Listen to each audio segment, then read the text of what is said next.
নমস্কাৰ বন্ধুসকল, জ্ঞান সংজ্ঞা ইউটিউব চেনেললৈ আপোনালোকক সকলোকে স্বাগতম জনাইছোঁ।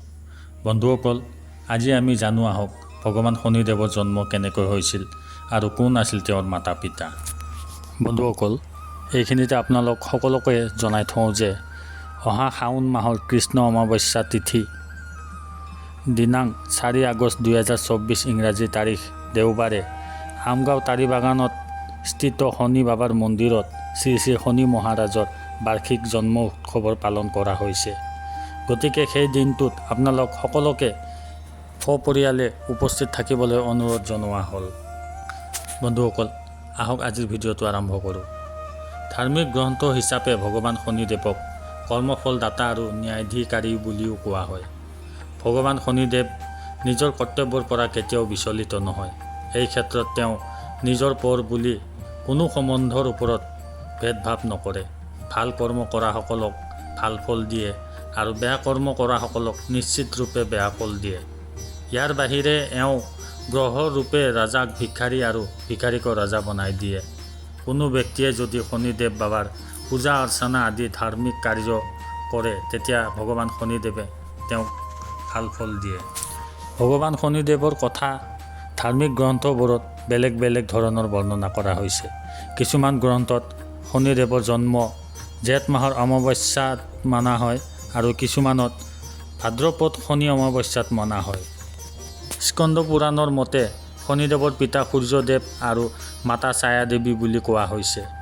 শনিদেৱৰ জন্মৰ কাহিনীৰ মতে প্ৰজাপতি দক্ষ ৰজাৰ কন্যা দেৱী সংজ্ঞাৰ বিবাহ সূৰ্যদেৱৰ লগত হৈছিল।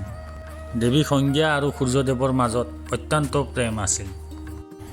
কিন্তু লাহে লাহে সূৰ্যদেৱৰ তাপ বৃদ্ধি হোৱাত দেৱী সংজ্ঞাই বিৰক্তি হৈ পৰিছিল আৰু এনেকৈ প্ৰতিদিনে সূৰ্যদেৱৰ তাপ বাঢ়ি গৈ আছিল। ইয়াৰ মাজতে দেৱী সংজ্ঞাই মন, য়াম আৰু যমুনা নামৰ 3 সন্তানো জন্ম দিয়ে।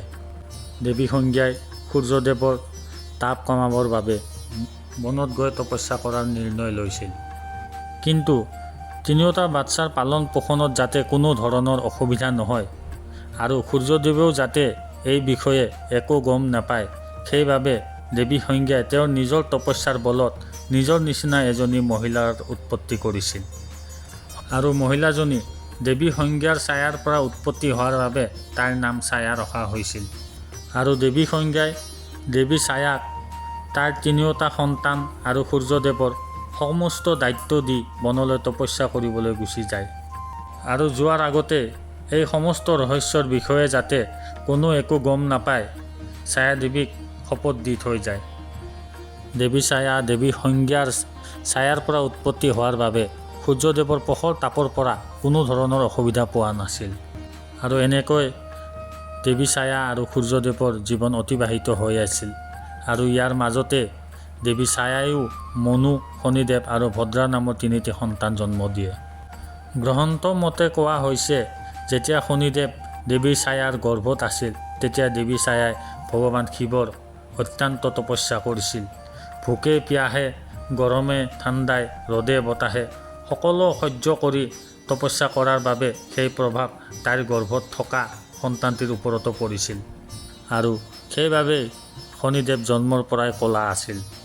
শনিদেৱৰ গাৰ ৰং ক'লা দেখি সূৰ্যদেৱে ভাবিলে এইটো মোৰ পুত্ৰ কেনেকৈ হ'ব আৰু ছায়াদেৱীক সন্দেহ কৰি নানান ধৰণৰ অপমানিত কৰিছিল। আৰু মাকৰ অপমান দেখি শনিদেৱে ক্ৰোধিত হৈ তেওঁৰ কুদৃষ্টিৰে ভগৱান সূৰ্যদেৱৰ ফালে চাইছিলে আৰু লগে লগে সূৰ্যদেৱ ক'লা হৈ পৰিছিল। শনিদেৱ গৰ্ভত থকাৰ বাবে মাকৰ তপস্যাৰ শক্তিৰ প্ৰভাৱ শনিদেৱৰ ওপৰতো পৰিছিল আৰু কিছুদিন পিছত সূৰ্যদেৱে তেওঁৰ নিজৰ অৱস্থা দেখি ভয় খালে আৰু ভগৱান শিৱৰ ওচৰলৈ গ'লে আৰু তেতিয়াই ভগৱান শিৱই সূৰ্যদেৱক তেওঁ কৰা ভুলবোৰৰ বিষয়ে অৱগত কৰাইছিল আৰু তেতিয়াই সূৰ্যদেৱে তেওঁ কৰা ভুলবোৰ বুজিছিল আৰু দেৱীৰ ছায়াৰ ওচৰত ক্ষমা বিচাৰিছিল আৰু তাৰ পিছতহে তেওঁ আগৰ ৰূপ ঘূৰাই পাইছিল।